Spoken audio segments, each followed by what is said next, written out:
Gold, trusted gold buyers. మీరు తాకట్టు పెట్టిన బంగారాన్ని విడిపించి ఈ రోజు ఉన్న మార్కెట్ ధరకు కొనబడను. నమస్కారం, వెల్కమ్ టు ఐడ్రీమ్ మీడియా. నేను మీ సంగీత. ఉత్తరప్రదేశ్లో భర్త రోజు మద్యం తాగి ఇంటికి వచ్చేసి గొడవ చేస్తున్నాడని చెప్పేసి భార్య ఏం చేసిందంటే భర్తను మంచానికి గట్టిగా కట్టేయడం జరిగింది.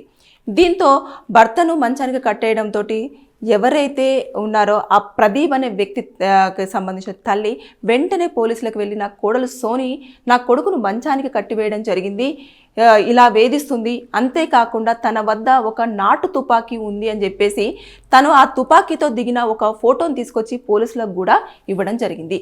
మనం ఈ కేసులో చూసినట్లయితే ఎలాంటి పనిష్మెంట్స్ ఉంటాయి అంటే, ఫస్ట్ ఆఫ్ ఆల్ భర్త భార్యకు తెలియకుండా మద్యం సేవించడమే అది ఒక కేసుగా కూడా పరిగణించబడుతుంది అని చెప్పేసి రీసెంట్గా కూడా ఒక తీర్పు అనేది వెలువడం జరిగింది. ఇకపోతే రోజు తాగి వచ్చి భార్యను కనుక వేధించినట్లయినా, లేదు అంటే తనతోటి ఆర్గ్యుమెంట్స్ చేసినా, లేదు అంటే తన పైన చేయి చేసుకున్నా, అంతేకాకుండా తనను శారీరకంగా ఇబ్బంది పెట్టినా తను హ్యాపీగా కేసులు ఫైల్ చేసుకోవచ్చు. కానీ ఇలా తను మద్యం సేవించి ఉన్నప్పుడు అతని కాళ్ళు చేతులు కట్టేసే అంత రైట్స్ అయితే భార్యకు లేవు అనేది మనం ఈ విషయంలో అయితే చెప్పుకోవచ్చు. అయితే ఇంకొక ప్రధానంగా ఆరోపణ ఏంటి అని అంటే, ఆవిడ దగ్గర నాటు తుపాకీ ఉంది, దాంతో మమ్మల్ని చంపుతానని ప్రతిసారి కూడా బెదిరించడం జరుగుతుంది అని చెప్పేసి అన్నారు.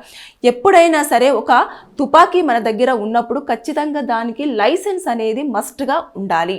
ఒకవేళ లైసెన్స్ లేని నేపథ్యంలో అది పోలీసులు ఎప్పుడైనా హ్యాండిల్ చేసుకోవచ్చు. అదేవిధంగా ఇల్లీగల్గా మీరు ఏదైతే తుపాకీ ఉందో అది మీ దగ్గర పెట్టుకున్నారో అని చెప్పేసి వారిని అరెస్ట్ చేసేయడానికి కూడా పోలీసు వారికి రైట్స్ ఉండే ఛాన్సెస్ ఉన్నాయి.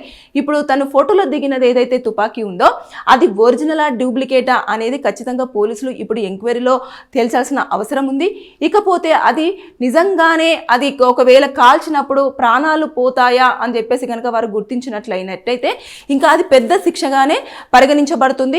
ఆ గన్ని ఖచ్చితంగా ఒకవేళ ఏదైతే పర్మిషన్ లేదో, లేదంటే తర్వాత నెక్స్ట్ ఎప్పటి నుంచి ఉంది, ఎవరి దగ్గర నుంచి వెళ్ళింది, ఎన్ని సంవత్సరాల నుంచి ఉంది, ఇవన్నీ కూడా ఈ ఎంక్వైరీలో పూర్తి సమాచారం తీసుకుంటారు. తీసుకున్న నేపథ్యంలో అది కనుక ఫేక్, ఆవిడ నిజంగానే తుపాకీ వాడుతుంది, ప్రతిసారి వీరిని మానసికంగా హింసించడమే కాకుండా చంపుతానని చెప్పేసి బెదిరిస్తుంది అన్నప్పుడు ఖచ్చితంగా ఆవిడ పైన క్రిమినల్ కేసు ఫైల్ అవుతుంది.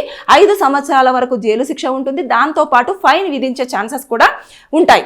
ఇకపోతే ఇక్కడ ఈ విషయంలో చూసేసుకుంటే భార్యాభర్తలు ఎప్పుడూ కూడా ఒకరికొకరు అండర్స్టాండింగ్తో ఉండాలి అనేది నేను ప్రతి వీడియోలో ఏ ఫ్యామిలీకి సంబంధించిన కేసుకు రిలవెంట్గా చెప్తున్నా సరే ఈ విషయాన్ని అయితే నేను ప్రస్తావించడం జరుగుతుంది. అయినప్పటికీ సరే కొంతమంది మద్యం సేవించిన తర్వాత వారి యొక్క బిహేవియర్ అనేది చాలా తేడాగా ఉంటుంది. కాబట్టి వారు కొట్టడం కానివ్వండి, తిట్టడం కానివ్వండి, పిల్లల్ని నేలకేసి కొట్టడం కానివ్వండి, అరచడం కానివ్వండి, చుట్టుపక్కల వస్తువులు ఏవైనా ఉంటే వాటిని నేలకేసి కొట్టడం కానివ్వండి, ఇలాంటివి చేస్తారు. కాబట్టి ఆ నేపథ్యంలో గనక ఆ మహిళ తన యొక్క చేతులు కాళ్ళు కనుక మంచానికి కట్టివేసి ఉన్నట్లు కనుక పోలీసులు గుర్తించినట్లయితే ఎలాంటి కేసు కూడా ఆవిడ మీద ఫైల్ చేయడానికి ఉండదు. ఎందుకంటే ప్రొటెక్షన్ కోసం చేసింది. ఎందుకంటే ఇలాంటివి జరుగుతాయి అని చెప్పేసి పలుమార్లు తను హెచ్చరించింది, చూసింది. కాబట్టి ఆ భయానికి గురై ఉంది. కాబట్టి ఆ ఒక్క సమయంలో తనని కంట్రోల్ చేయడం కోసం ఇలా చేసి ఉంటుంది అని చెప్పేసి కనుక నిర్ధారణ అయ్యింది అనుకోండి, ఖచ్చితంగా ఎలాంటి కేసులు ఉండవు. ఆవిడ చాలా సేఫ్. లేదు ఈ తుపాకీ విషయం అయితే కొంచెము సివియర్గానే ఆలోచించాల్సిన విషయము. అంటే అది నిజంగానే ఆవిడ వీరి ఇంటికి ఇచ్చేటప్పుడే తీసుకొని రావడం జరిగిందా, లేదు అనుకుంటే పర్మిషన్ తోటే ఉంటుందా, లేదంటే వాళ్ళ ఫ్యామిలీ బ్యాక్గ్రౌండ్ ఏంటి, వారి దగ్గర ఇది ఎందుకు ఉండాల్సినంత అవసరం వస్తుంది, లేదంటే అది బొమ్మ తుపాకీ, లేదంటే ఏంటి అనేది ఎంక్వైరీలో పూర్తి సమాచారం తెలుసుకున్న తర్వాత అప్పుడు దానిపైన పోలీసులు పూర్తి స్థాయిలో చర్యలు తీసుకోవడానికి ఛాన్స్ ఉంటుంది.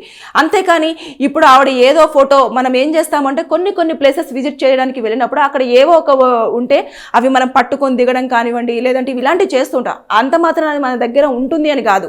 ఏదో స్టైల్గా ఫోటో దిగాం కదా, మనం ఏదో చెప్పుకోవడానికో చూపించుకోవడానికో అని చెప్పేసి అనేది ఉంటుంది. కాబట్టి ఇలా ఉంటుంది. ఇక్కడ ఇంకా కోడలు ఇంకొక ఛాన్స్ కూడా ఉండే అవకాశం ఉంటుంది. కొడుకు ఇంత హింసిస్తున్నా సరే కోడలి పట్ల ఆవిడ ఏదైతే కన్సర్న్ చూపించకుండా కొడుకును మంచానికి కట్టేయడంతో ఇమీడియట్గా పోలీస్ స్టేషన్కి వెళ్ళింది. కాబట్టి అసలు ఈ వ్యక్తి ఎవరైతే ఉన్నారో ప్రదీప్ అనే వ్యక్తి సోనీని ఎన్నిసార్లు కొట్టాడా, కొట్టినప్పుడు అత్త పాత్ర అందులో ఏమైనా ఉందా, అత్త ఏమైనా సపోర్ట్ చేసిందా, లేదు అంటే కొట్టే సమయంలో ఏమైనా ప్రొటెక్షన్ కోసం కోడల్ని కాపాడే ప్రయత్నం చేసిందా, ఇంకా ఇవన్నీ కూడా ప్రతీది కూడా ఇప్పుడు ఈ కేసును వారు పోలీసులు పిలిచి మాట్లాడేటప్పుడు అన్ని వివరాలు తెలుసుకున్న తర్వాత ఈ యొక్క కేసు ఎఫ్ఐఆర్ చేయాలా లేకపోతే వీళ్ళని సామరస్యంగా కూర్చోబెట్టి మాట్లాడి పంపించాలా అన్న ప్రయత్నంలోనే పోలీసులు ఉండడం జరుగుతుంది. ఎందుకంటే ఈ మధ్య కాలంలో ఇలాంటివన్నీ ఎక్కువగా అవుతున్నాయి. ఆ నేపథ్యంలో కుటుంబంలో చాలా విచ్ఛిన్నాలు జరుగుతున్నాయి. ఇమీడియట్గా డైవోర్స్ దాకా వెళ్ళడం అనేది చూస్తూ ఉన్నాం. కాబట్టి ఈ నేపథ్యంలో పోలీసులు మాత్రం ఎక్కువ శాతం పోలీస్ స్టేషన్స్లలో కూర్చోబెట్టి మాట్లాడి తర్వాత వినని పక్షంలోనే కేసులు ఫైల్ చేయడానికి చాలా వరకు ఇంట్రెస్ట్ అనేది చూపిస్తున్నారు. కాబట్టి ఈ కేసులో కూడా ఇవన్నీ పరిశీలించిన తర్వాత అప్పుడు సోనీ మీద కేసు అనేది ఫైల్ చేయాలా, అసలు పోలీసులకు ఎవరైతే అత్త ఇచ్చిన ఫోటోలో ఉన్న తుపాకీ నిజమైందే సోనీ దగ్గర ఉందా లేదా అనేది ఇవన్నీ కూడా ఇప్పుడు విచారణకు వచ్చి దాని తర్వాత క్లారిఫై అయ్యే ఛాన్సెస్ అయితే ఉన్నాయి. ఏదేమైనా సరే కానీ చాలా విచిత్రంగా ఆ ఒక్క సమయాన్ని భార్య కంట్రోల్లోకి తెచ్చుకోవడం కోసం మాత్రమే అక్కడ ఆ మద్యం సేవించిన వ్యక్తిని కంట్రోల్ చేయడం కోసం మంచానికి కాళ్ళు చేతులు కట్టడం అనేది తప్పుగా పరిగణించబడేది అనేది నేను ఈ విషయం మీకు ఈ వీడియోలో చెప్పాలనుకున్నాను. Thank you. నిజంగా ప్రస్తుతం ఉన్నటువంటి సమాజం దేనికి ప్రయారిటీ ఇస్తుంది? ఆర్థిక సంబంధాల చుట్టూ మాత్రమే తిరుగుతుంది. మళ్ళీ ఎన్నికలంగానే చాలా విరక్తి కలుగుతాను. మంచి అనిపిస్తుంది కదా, లేడీస్ కూడా ఛాలెంజింగ్ జాబ్స్ చేసినప్పుడు చాలా బాగుంటది. ట్రాఫిక్ అసిస్టెంట్స్ గా నియమించిన ట్రాన్స్జెండర్స్ అందరితో సాల్యూట్ చేయించుకుంటున్నారు. ఫుడ్ డెలివరీ ఇవ్వటానికి వెళ్ళినటువంటి డెలివరీ బాయ్ అనిల్ పై కళ్ళ ముందు